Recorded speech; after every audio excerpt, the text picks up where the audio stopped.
Bible દર્શન પાઠ 115 યોહાનનો બીજો પત્ર અને યોહાનનો ત્રીજો પત્ર. આપણે શરૂઆત કરીએ યોહાનના બીજા પત્રથી.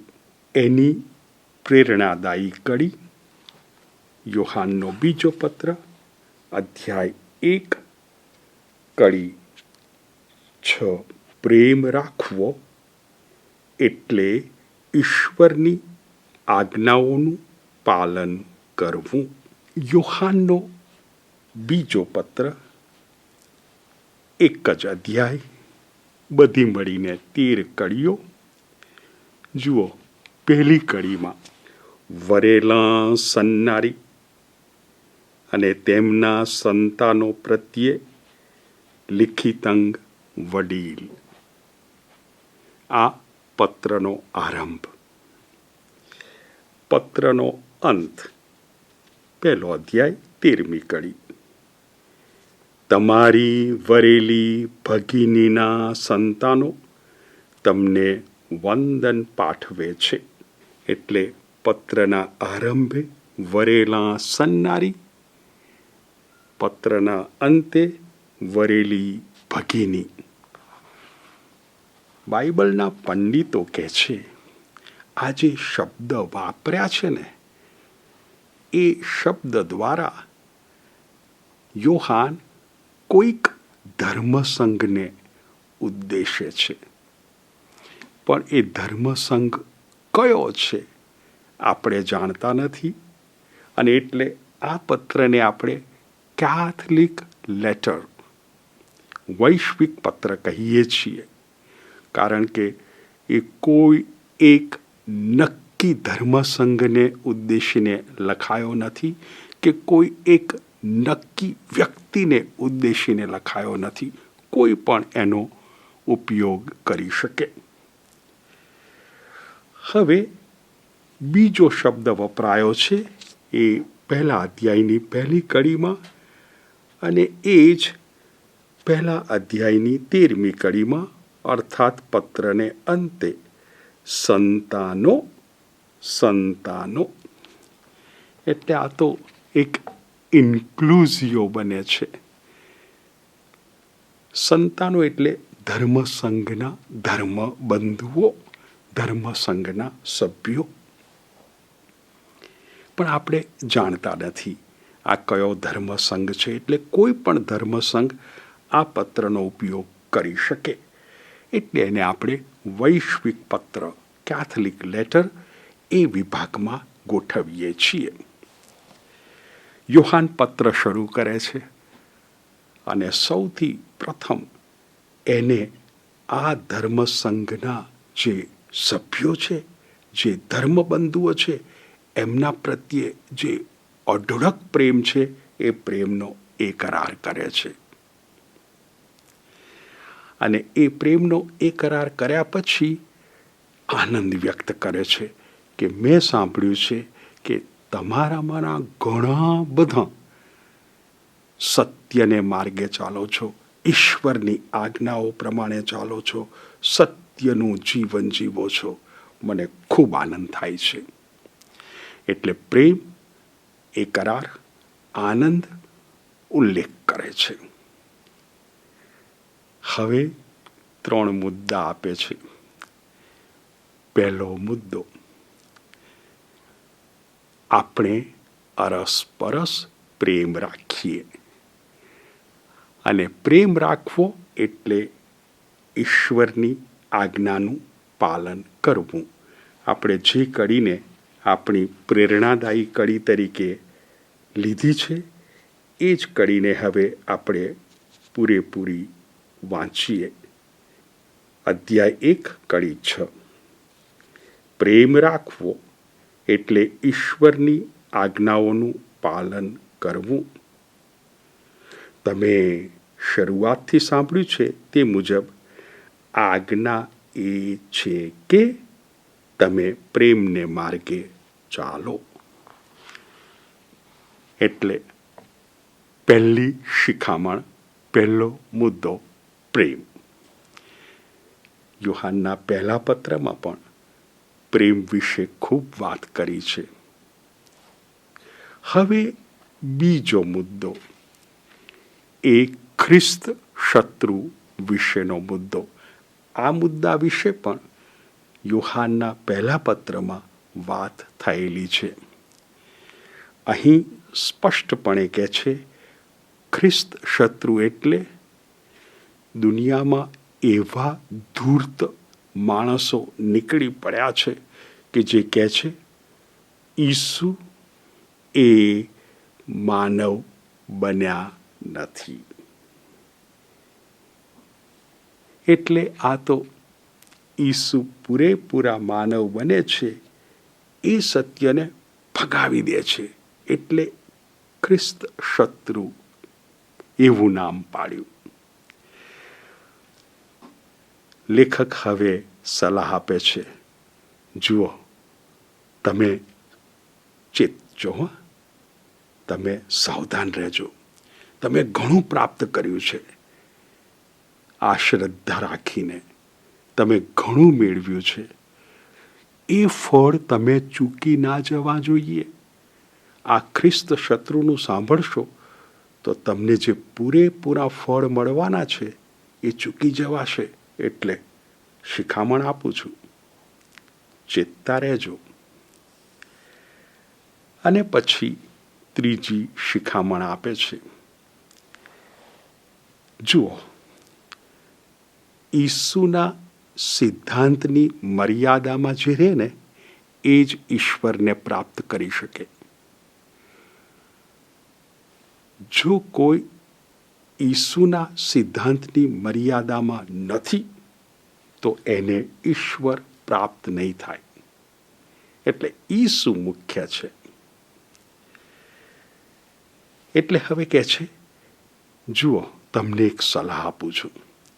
તમારી પાસે કોઈ આવે ને અને તમારી સાથે સંવાદ શરૂ કરે ને, અને જો તમને ખ્યાલ આવી જાય કે આ સંવાદ કરનાર ઈસુના સિદ્ધાંતને વળગેલો માનવ નથી, બંધ કરી દેજો.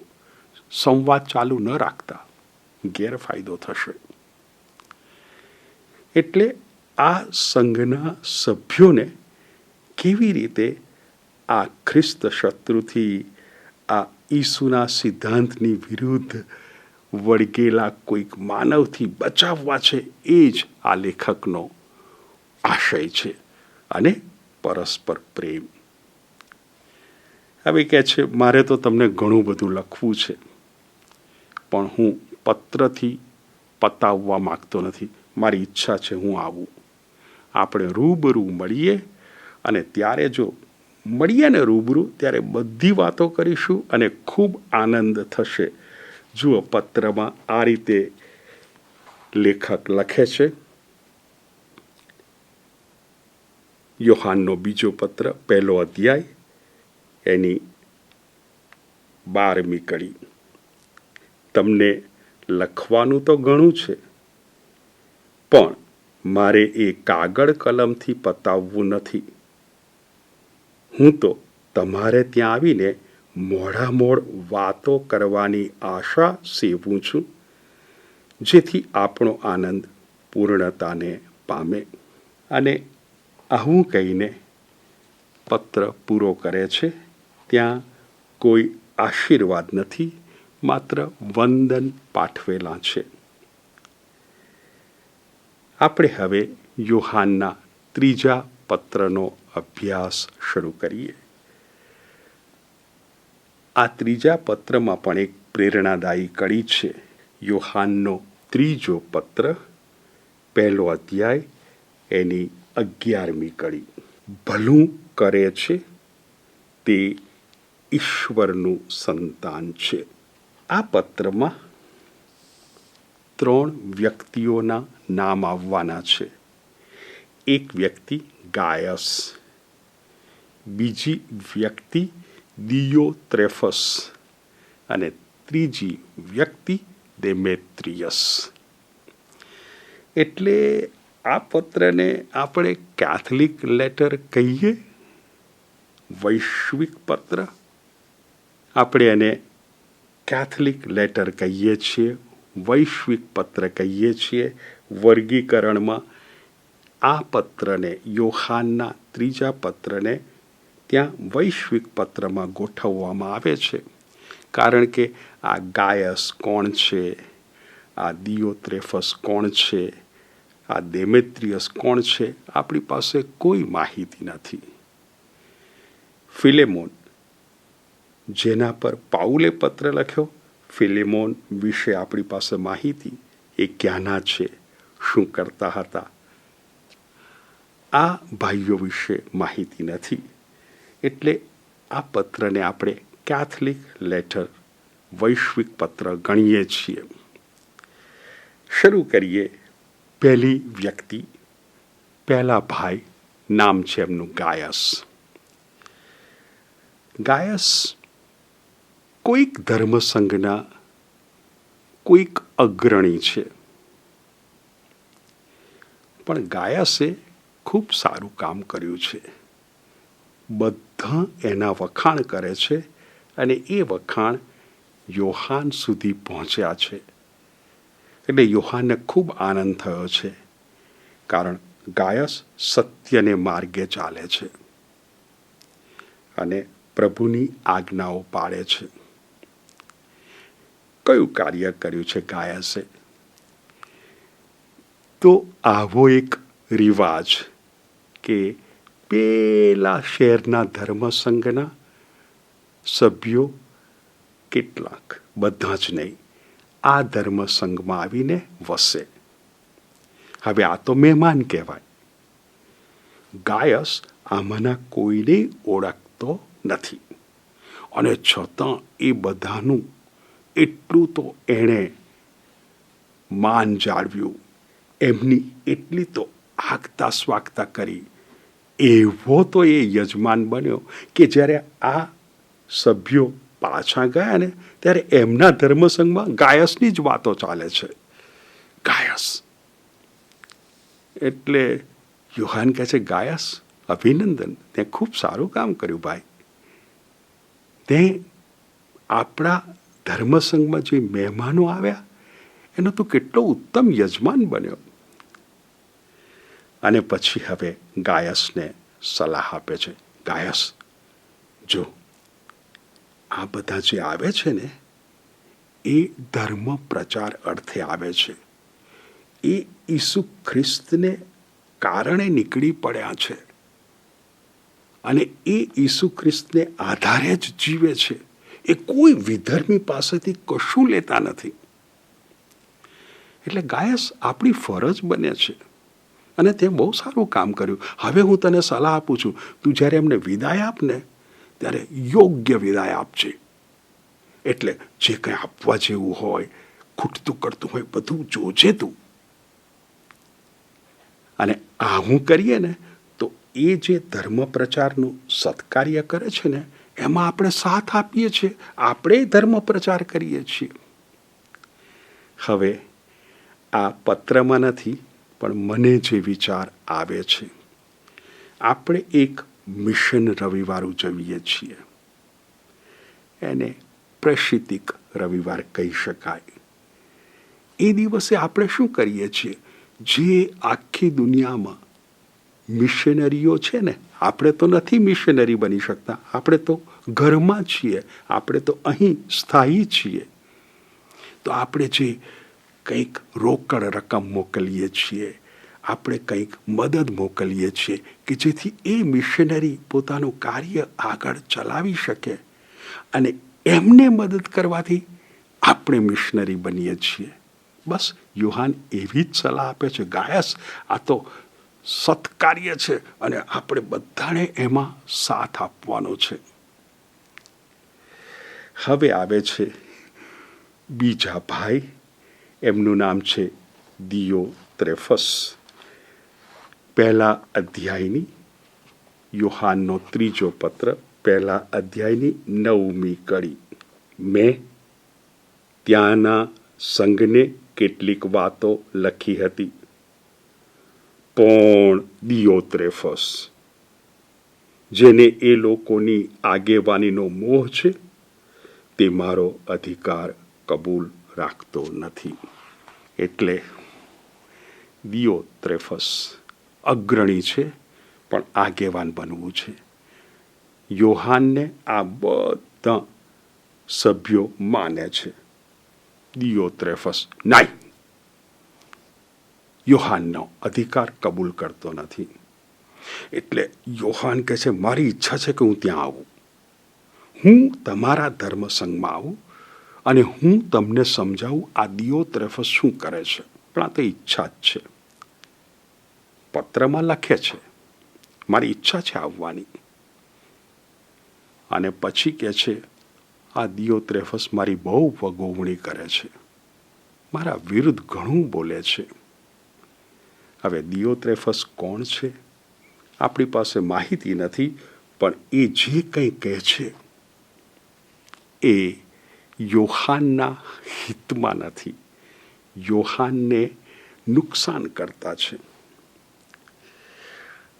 આ સંઘમાં જ્યારે પેલા મહેમાનો આવે છે, ચાલો ને આપણે કહીએ પ્રચારકો આવે છે, ત્યારે આ દિયોત્રેફસ એમનો યજમાન બનતો નથી.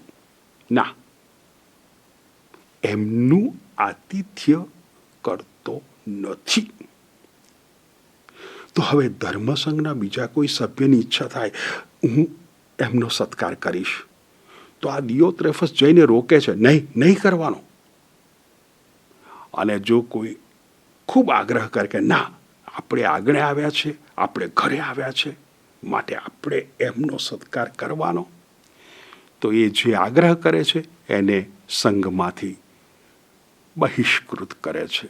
દિયોત્રેફસ એટલે આ કોઈક માથા ભારે તત્વ લાગે છે. જો કે પત્રમાં આ શબ્દ પ્રયોગ થયો નથી, પણ યોહાન દિયોત્રેફસનો ઉલ્લેખ કરે છે.